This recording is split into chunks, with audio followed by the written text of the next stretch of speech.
Practicing Jazz Part 3. Again, this is a video podcast series for people interested in learning how to play jazz if you're not already a jazz player. This part is actually going to be fairly short and it's fairly simple, but I actually think it's the most important one of all. So this is the part where while you're trying to learn a language, you've already learned your vocabulary, you've studied your grammar, you've practiced back and forth, and you still have no idea how to speak the language because you haven't heard it enough. You haven't immersed yourself in it. And it's the same thing with learning to play jazz. The only way, and the more I teach jazz, the more I've come to absolutely believe this, the only way you're going to sound like a jazz player, like a real jazz player, and not somebody that learned a bunch of licks out of a book, is if you spend quite a bit of time actually listening to the greatest jazz players in the world, which fortunately is not hard since we have such unlimited access to recordings these days. You just need to spend a lot of time listening. And so I would recommend when you're listening to jazz, I actually build this into my practice time.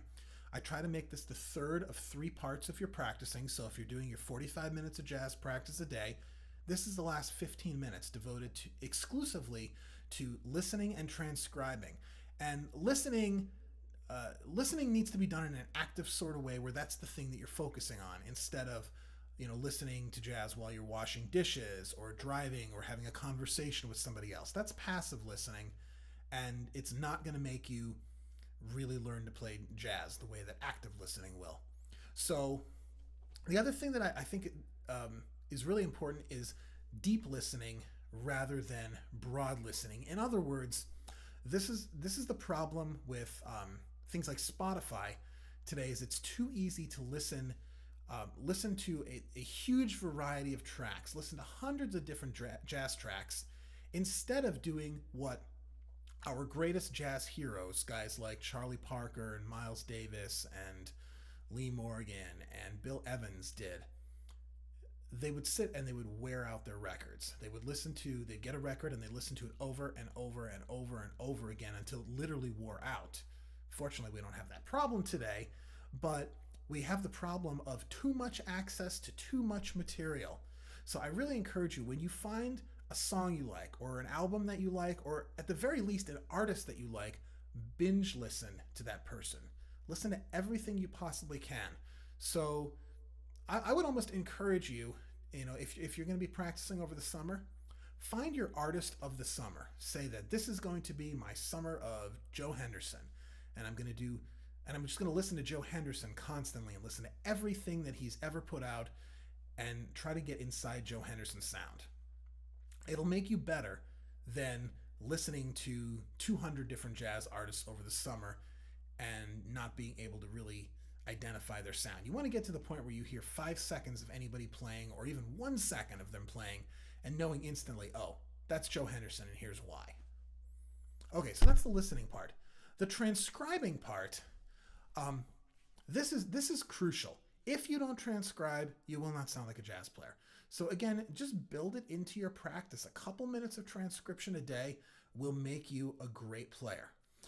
I recommend when you're transcribing that you do it mostly by ear. There's a couple ways to do this. One is to learn to transcribe a tune the way you learn a pop song off the radio. In other words, you listen to it dozens of times and then you start to sing along. Same thing with practicing jazz. Listen to your tune dozens of times, sing along, and then play along. Once you can sing it, it's much easier to play it. And then as you're doing this, try to learn the inflections of the artist. Learn how the person that you're listening to places notes within the beat. Are they square to the beat? Are they a little ahead, a little behind? What do they do with their sound at the start of the note, at the end of the note? What do they do about vibrato? How do they phrase grace notes? How do they play triplets? Do they play short notes, long notes? So that you really learn how to sound like the artist that you're transcribing. This works much, much better if you transcribe by singing along to a tune until you can play it, as opposed to the other method, which I see a lot of people do, which is they listen to like one measure of a tune and try to write it down. And once they get it, then they listen to the second measure and try to write that down, and then the third and try to write that down. you'll get a great looking transcription, but you probably won't remember a lot of it by the end, which means it's not going to help your playing nearly as much. I understand that a lot of people will have to do transcriptions for jazz classes and so on and so forth, and you have to have some written material that you can turn in. But I really recommend that you just transcribe by listening and playing back. If you really need to, if you get in a jam where you hear a lick and you just can't figure it out, sometimes the thing you can do that where writing it down does help is work ahead of that lick. So jump 2 bars in front of it and learn that stuff, and then start working backwards to that. The other thing that a lot of people do when they transcribe is there's various apps and programs that you can use to slow down a tune. I hardly ever use those. Just because to me it distorts the sense of time. I would rather take something and loop it a million times and just keep looping until I can hear it at the tempo. Now, granted, if you're transcribing something that's quarter note at 320, that's going to be difficult to do, but maybe I would suggest don't start by transcribing something that fast. So I'm not a huge fan of those programs just because they distort the sense of style if you're listening to something at 2/3 tempo. The timing isn't quite right. As far as good artists to transcribe, start with something that's simple and melodic. Obviously, for trumpet players, Miles Davis and Chet Baker come to mind. For saxophone players, somebody like Lester Young. For guitarists, somebody like Wes Montgomery.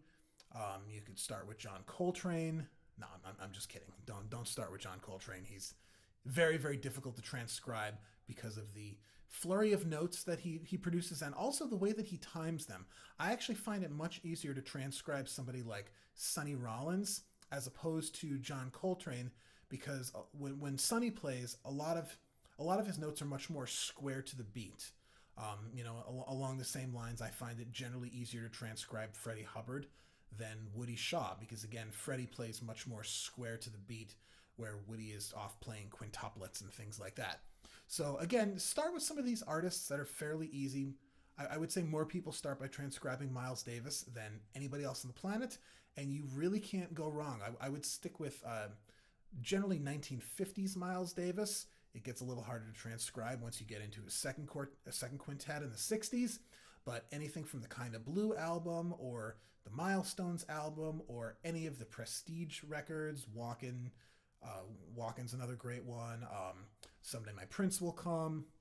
There's a ton of Miles albums that are really, really great to transcribe because he plays melodically and he plays simply and he plays within the chord changes. So if you're not sure about a note, check the chords. That should give you a fairly good sense. So that's a basic overview of transcribing. Like I said, this doesn't really need to be a very elaborate practice tool, but just to recap, divide your practice into thirds. Part 1, technique, vocabulary. Part 2, applying that vocabulary to actual repertoire, learning tunes, and improvising over those tunes. Part 3, listening to jazz and transcribing it, listening and playing back your favorite players.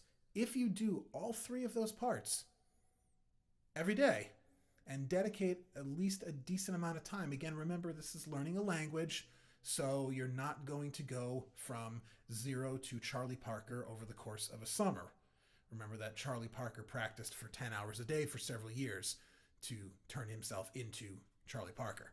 So this will take some practice time, it'll take some dedication and a long-term outlook, but the rewards are really fun. Don't forget to go hear live jazz whenever possible. Live music is so much better than recorded music. And also, if you have a jam session in your town, most cities of any size will have a jam session going on, and a lot of them are really beginner friendly, where they're very encouraging to people coming up and, hey, the only tune I know is All of Me. Can we play All of Me? I just started practicing jazz. And they'll give you some tips and you'll get to hear other people play, and it's a great opportunity to interact with other musicians.